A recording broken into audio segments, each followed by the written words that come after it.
I like the dog. It's friendly. I came across a man in Belgium once, a very famous detective, and he quite inflamed me. He was a marvellous little fellow. He used to say that all good detective work was a mere matter of method. He was a funny little man, a great dandy but wonderfully clever.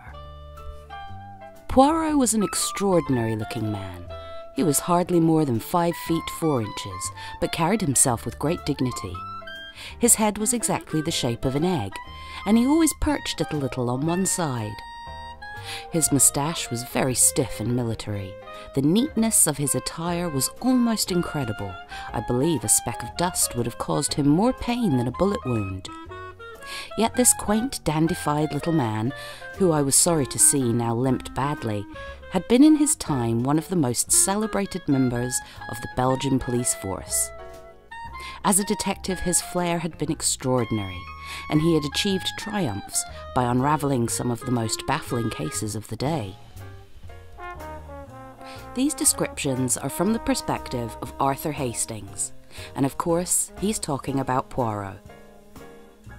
Starting with the iconic opening title sequence for ITV's Agatha Christie's Poirot, the music composed by Christopher Gunning gets you set up for this period murder mystery series straight away.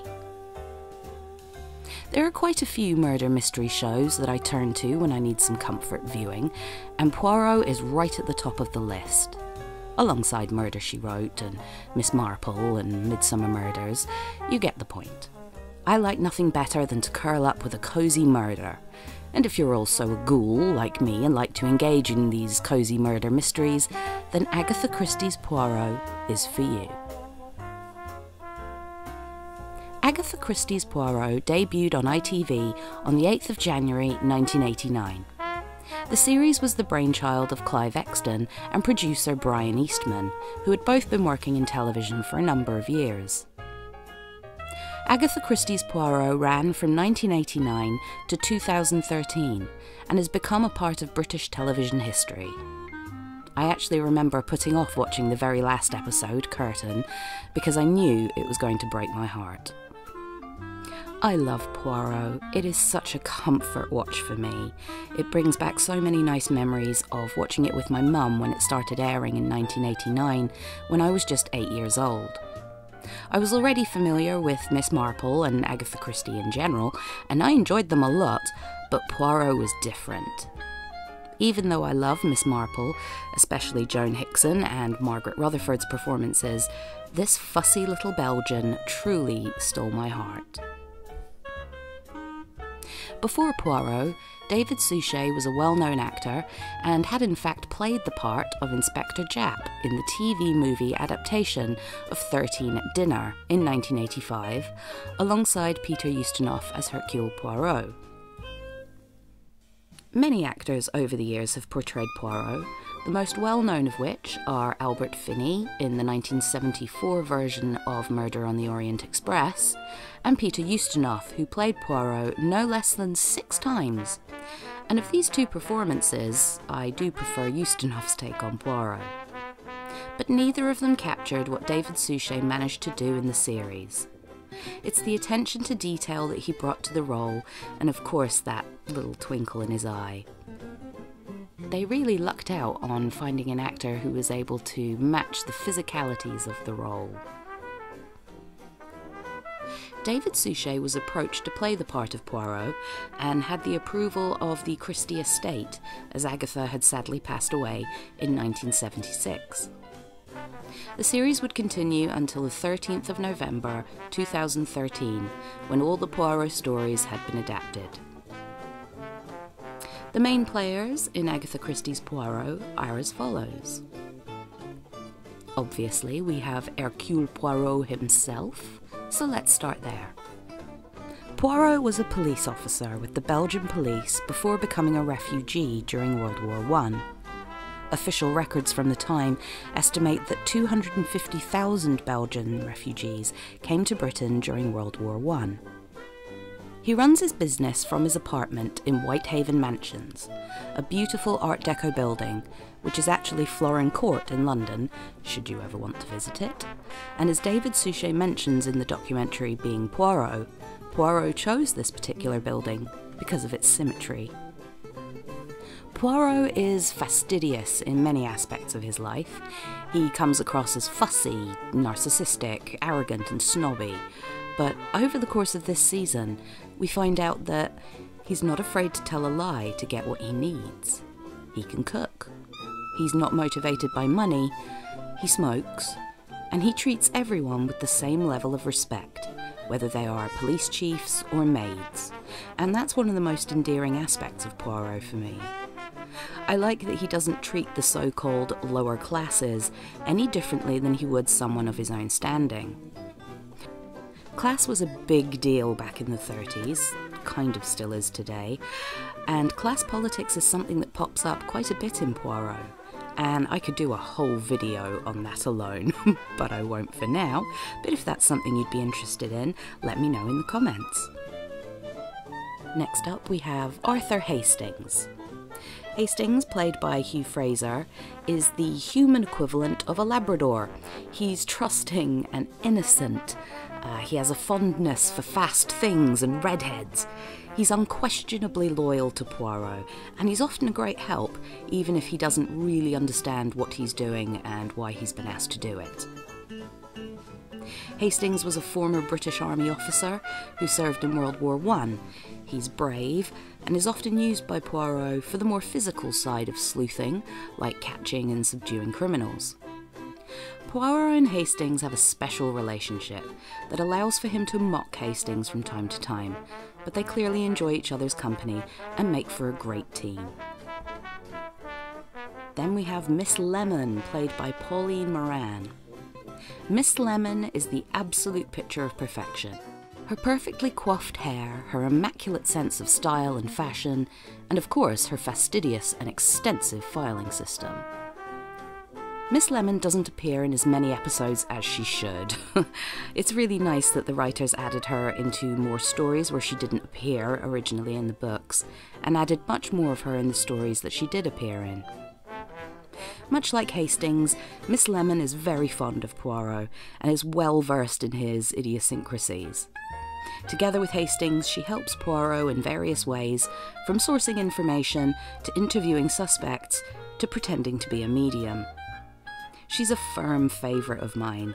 I remember when I watched these episodes as a kid, I thought that Miss Lemon was the picture of style and perfection, and honestly, I wasn't wrong.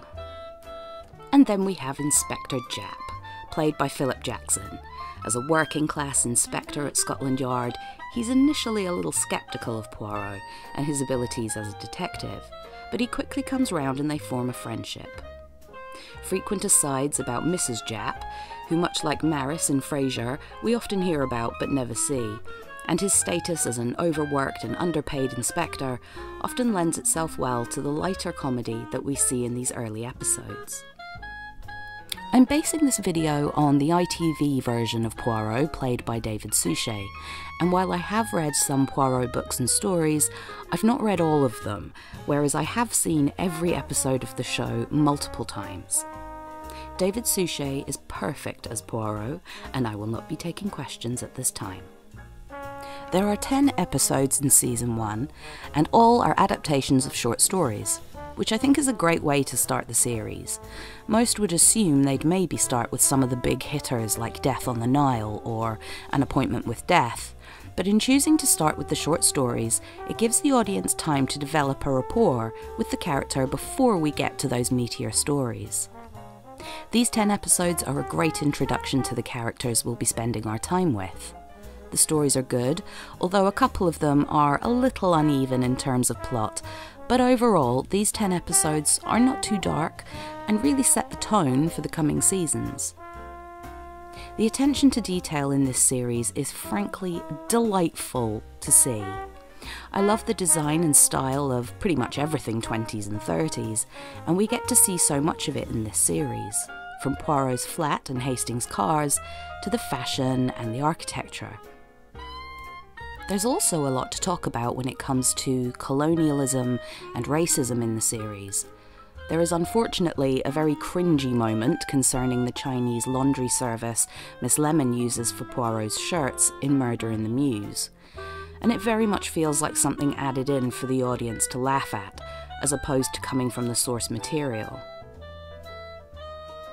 Poirot does a lot of travelling throughout the series, despite his various forms of travel sickness, and colonialism pops up again and again, as it would. Poirot was set in 1936, just 3 years shy of the Second World War, but the hints are there throughout the series that unrest in Europe is growing. So because Poirot visits places like Egypt, Rhodes, Istanbul, Jerusalem, Syria, we see the impact of British colonialism in both large ways and small. Like I say, there's a lot to talk about there and it deserves its own video. So does feminism within Poirot. So if any of these topics are interesting to you, let me know in the comments and I'll see what I can do. Fussy, loyal, polite, arrogant, vain. Does Poirot change over the series? Not really. And that's kind of the point. During all of these mysteries, the one constant is Poirot and his little grey cells.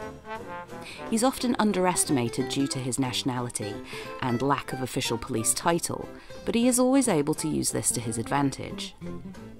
Poirot has a dark side that is only really hinted at in this first season. Again, part of why I enjoy these earlier episodes is the light comedy aspect in respect to the characters. The darker episodes towards the end of the series run are far more interested in the internal struggles of Hercule and how his constant contact with the darker side of life affects him and his outlook. My favourite episodes from this season are Murder in the Mews, Triangle at Rhodes, and Problem at Sea. I'm not overly fond of episodes that don't centre around a murder. Like I said, I'm a ghoul, so these three scratched that itch for me. They involve travel, which is always interesting, and the mysteries themselves are well crafted. You can't fault performances in Poirot, they're all pretty top-notch, but I will admit there are some dodgy accents that pop up from time to time throughout the series. There are also a number of famous faces who'll pop up throughout the series, from Emily Blunt, Peter Capaldi, Tim Curry, Michael Fassbender, Jessica Chastain, and so many more. In Season 1, for me, a fun touch is that Hilary Mason, who played the blind psychic Heather in Don't Look Now, plays Mrs. Hill in the episode 4 and 20 Blackbirds. But keep your eyes peeled, because actors like Sean Pertwee, who was one of 18 actors who returned to the series to play a different character, pops up in The King of Clubs. And David Yelland, who plays Charles Laverton in Murder in the Mews, will pop up later in Series 10 as Poirot's butler George. Agatha Christie's Poirot is available to stream on the ITV website, Prime Video, Acorn TV, whatever the hell that is, and BritBox. You can also buy the box set, but honestly it's a stoner's nightmare to use. I don't know why they chose this design, but I hate it, and I complain about it every time I go to find a specific episode. If you haven't seen Agatha Christie's Poirot, or maybe you watched it as a kid and you're only sort of vaguely aware of it, I definitely recommend you check it out. They're really good fun, they're great mysteries, and I hope that you'll fall in love with the characters as much as I have. I hope you enjoyed this video. It's been a long time coming and I wasn't really sure what I was doing with it, to be honest. Was it going to be a retrospective? Was it going to be a character analysis? And this is what I've come up with for now. But I'd really like to do some more videos about Poirot, whether that's season reviews or, like I say, character analysis, or colonialism in Poirot, feminism in Poirot, class in Poirot. There's a lot you can dive into. So if any of that sounds even vaguely interesting, let me know in the comments. Thank you so much for watching. Don't forget to like and subscribe. If you'd really like to help support my channel, I don't have a Patreon, but you can buy me a coffee, or in this case, a tisane. That's what Poirot drinks. I'll leave a link to my account in the description box below, and all caffeine hits are very gratefully appreciated. Have a great day. Don't forget to water your plants, be kind to your pets, and stay spooky.